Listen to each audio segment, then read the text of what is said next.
British Council IELTS Test 9. This is real listening test. Test 2. You will hear a number of different recordings and you will have to answer questions on what you hear. There will be time for you to read the instructions and questions and you will have a chance to check your work.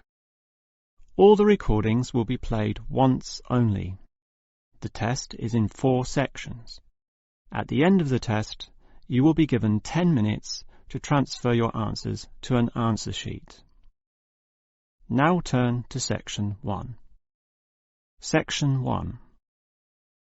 You will hear a young student, Andrew, ringing an employment agency inquiring about their services. First, you have some time to look at questions 1 to 7.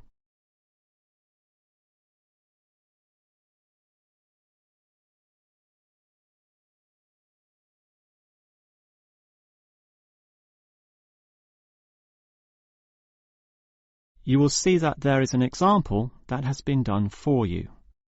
On this occasion only, the conversation relating to this will be played first. Hello, is this the AAA employment agency? Yes. Hi, I rang before. My name's Andrew Peterson. I rang you earlier and gave you my personal details. The student's name is Andrew Peterson, so Peterson has been written in the space. Now we shall begin. You should answer the questions as you listen, because you will not hear the recording a second time. Now listen carefully and answer questions 1 to 7.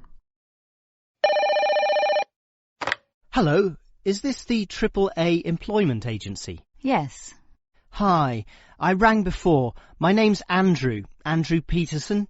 I rang you earlier and gave you my personal details. If you remember, I'm that student looking for work during the summer holidays. Oh, sure. Actually, I have your file right here. But we still need to add some further information. Yeah, that's what they told me, and that's why I'm ringing. What do you need to know? Well, we have to know your main level of education. It's a degree, I suppose. Yes, but I'm still doing it in engineering. It's quite interesting. Some of my friends are studying computing, though, so I'm interested in that also. Well, I'll just write in your main degree subject, engineering. We usually have a demand in computing, though. Have you worked with computers before? No, I just do some programming for fun at the university, but I almost got a job as a computer designer once. Actually, the only job I've ever had was as a car salesman, believe it or not. Well, at least you've had experience dealing with customers. What about hobbies, though? Sometimes they can help develop useful skills. In my free time I don't do much, mostly study. I play chess occasionally at the university chess club. That's right next to the tennis courts, but I'm not interested in that. Chess helps develop analytical skills, so I'll put that down. Of course, it's your main skills that employers want to know about. What would you say they are? Well, I'm in my 3rd year now, studying electrical machines and generating systems, but I'd say electronics is my best skill, much better than, say, my machine skills, which aren't so good, actually. Okay. Machine skills are in demand, but so too are electronic ones. So we might be able to find you a part-time job in that field. But what sort of money do you expect to get? Oh, anything, really. I'd want the standard payment, let's say. What's normal? 1,000 a month? 1,500? I'll just put $1,200, okay? That's fine by me. When can you start? Say, within 2 days? Easily. Actually, less. In fact, just give me a ring and I'll be able to start immediately. Although I admit it'll take me a few days to get used to getting up early in the morning. Okay, that's just about it. Unless you'd like to add anything else which may help with your application? Not really. I ride a motorbike, but that's unimportant. I'm friendly, but every applicant claims that, right? I can speak another language. Ah, that might be useful, depending on the language. Is it Chinese? A Chinese speaker would go down well. Spanish, I'm afraid. You see, I grew up with some friends who came from South America. Okay, I'll write that down, but I don't think it will help that much, sorry to say. Before you hear the rest of the conversation, you have some time to look at questions 8 to 10.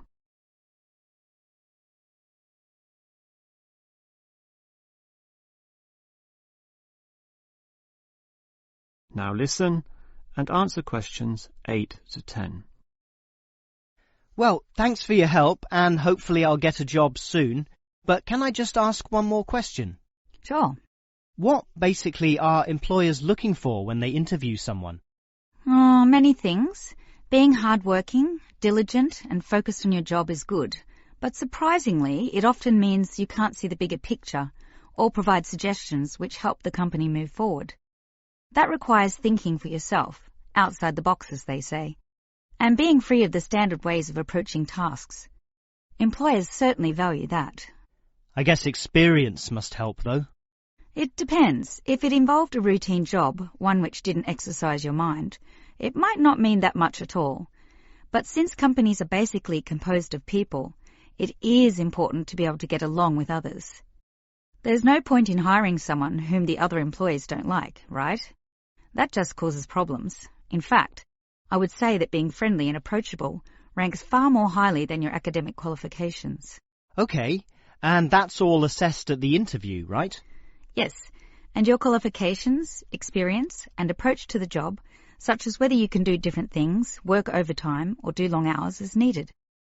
But those latter qualities are pretty much standard. What may be more important is based on the fact that things inevitably go wrong. Mistakes are made, and someone's got to fix them in a way that creates the least disturbance. People with demonstrated abilities to do this are certainly regarded highly. I see. That's very interesting. That is the end of section 1. You now have half a minute to check your answers.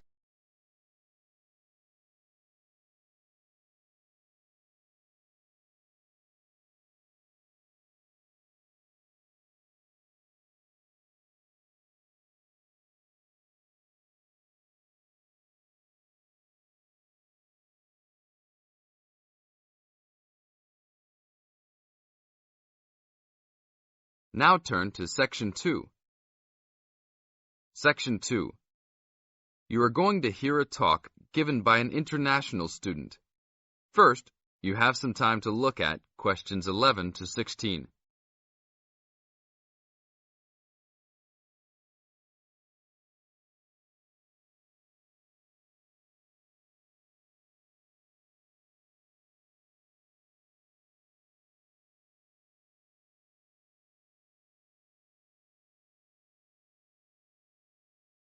Now listen to the tape and answer the questions.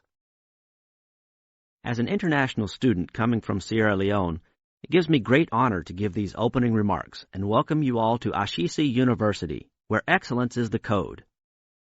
I believe I speak on behalf of my fellow colleagues when I say we feel that we are the most fortunate and privileged university students in Ghana. You may ask, what is the basis of such a conclusion? And I will simply say to you, in which other tertiary institution in Ghana do you find the same level of IT infrastructure and facilities available to students? Where also do you find such a low ratio of students to lecturers and computers?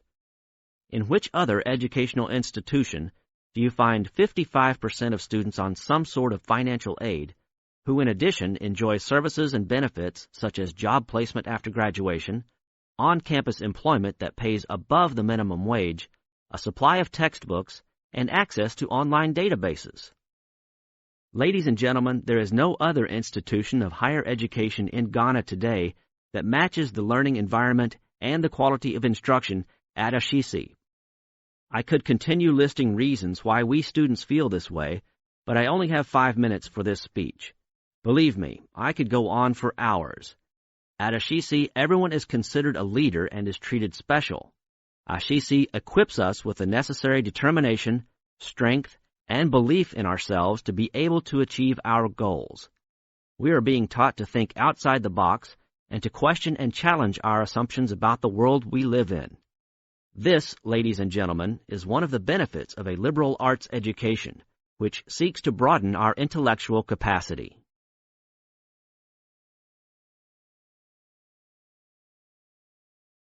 Now look at questions 17 to 20.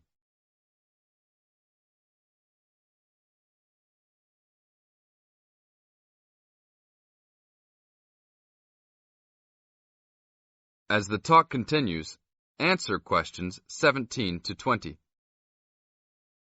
At Ashisi, we are also exposed to real-life situations and learn how to deal with them through a practical and vigorous academic program, as well as various seminars in which prominent leaders in their professions are invited as guests to interact and share their knowledge and experiences.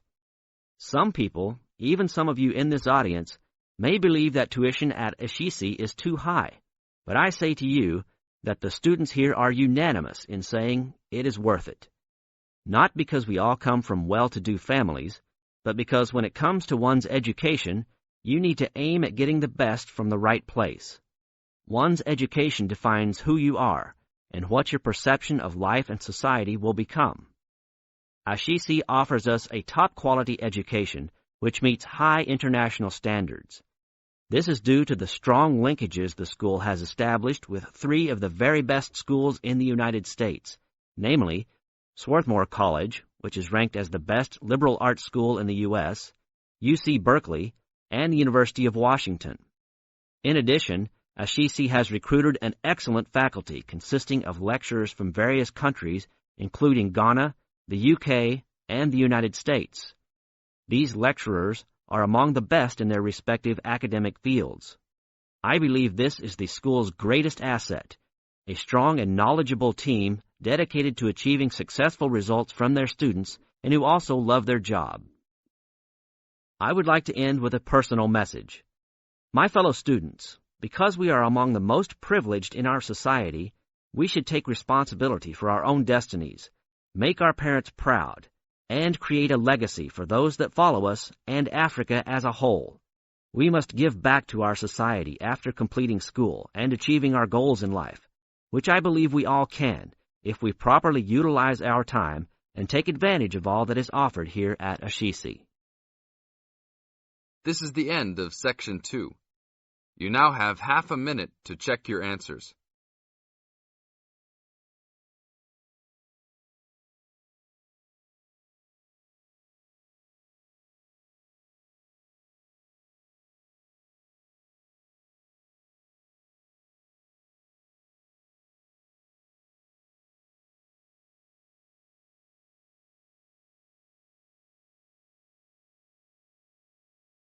Now turn to Section 3.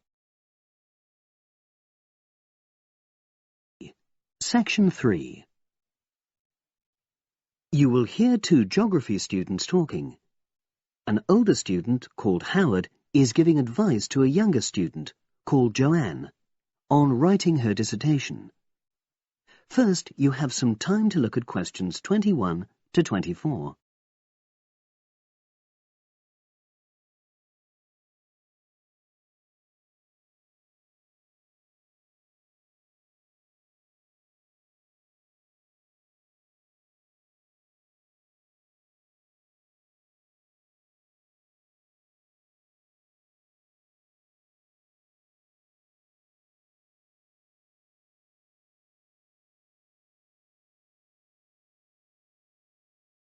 Now listen and answer questions 21 to 24. Hi, Howard. I haven't seen you for a while. Hi, Joanne. Yeah, they're keeping us really busy on the postgraduate programme. But how are you? You'll be starting your dissertation soon, won't you? Yeah, tutorials start next week. I've got Dr. Peterson. You'll remember it all from last year, of course. It's not something you forget easily. Oh. But seriously, although I didn't expect to enjoy writing my dissertation, and in fact I didn't really find it much fun, I wouldn't have missed the experience. I found it really improved my understanding of the whole degree programme, from the first year on. Right. So, what are you doing yours on? Glaciated landscapes. Although I haven't decided exactly what aspect yet. I did mine on climate systems, so I can't help you much, I'm afraid. But you'll be fine once you start your tutorials. Dr. Peterson will help you focus. I know, and he'll set me deadlines for the different stages, which is what I need. My concern is that I've got tons of material on the topic and I won't be able to stick to the word limit, you know. I remember I had different concerns when I was doing my dissertation. Last year. Yeah, before my first tutorial, I did a lot of fairly general reading because I hadn't fixed on my topic at that stage. I actually enjoyed that quite a lot and really improved my reading speed, you know, so I was getting through a lot of material. I was frightened I wouldn't remember it all, though, so I got into the habit of making very detailed notes. So, did you find your tutor helpful in getting you started? Yeah, we certainly had some interesting discussions, but it's funny, I saw a brilliant programme about climate change, and it was that really fired me up. It was talking about some recent research which seemed to contradict some of the articles I'd been reading. Now you have some time to look at questions 25 to 30.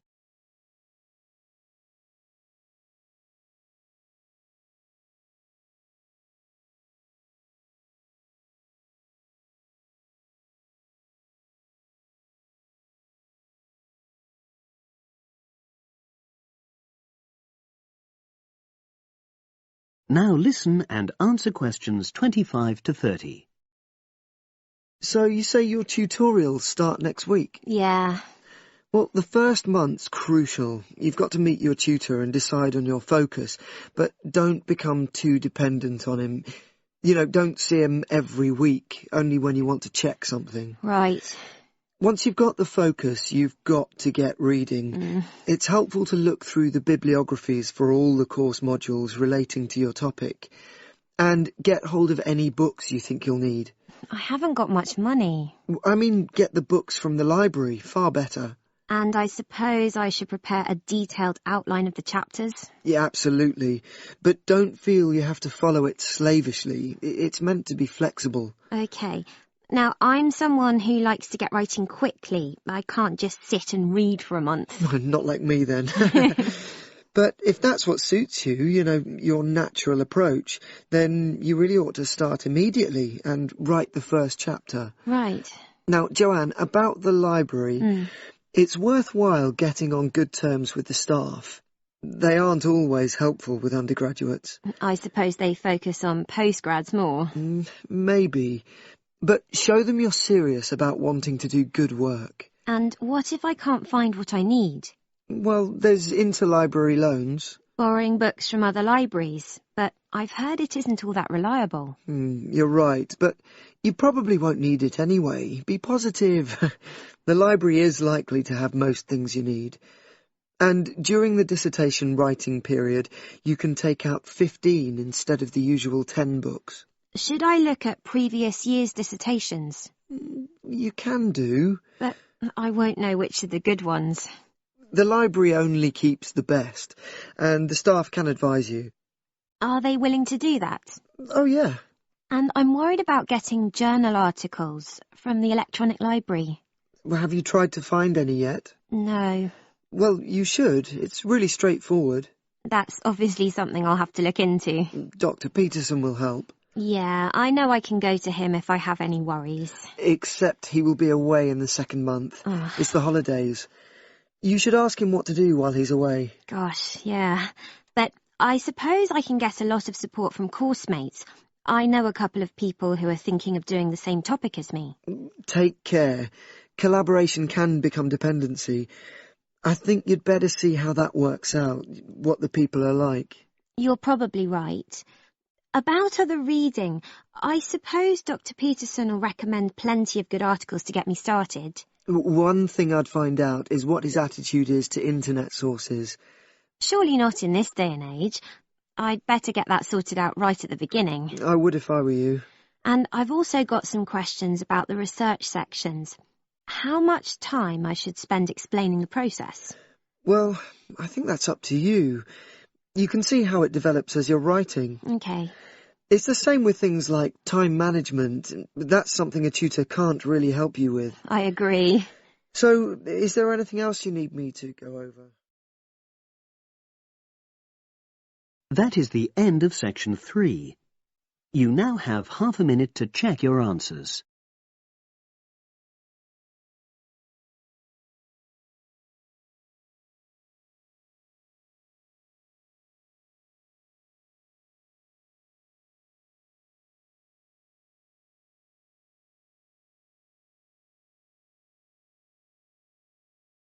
Section 4.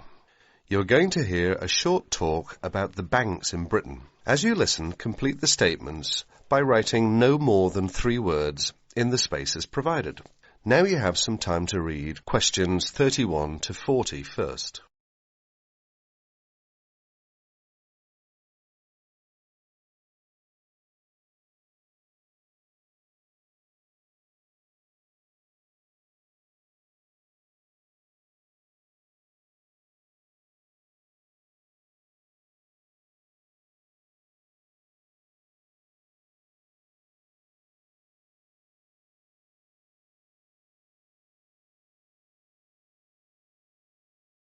Good afternoon, everyone. Thanks for turning up today to this short talk I'm going to give on student banking. Many of you are unfamiliar with the way banks work in this country, and today's talk should give you a few starting points.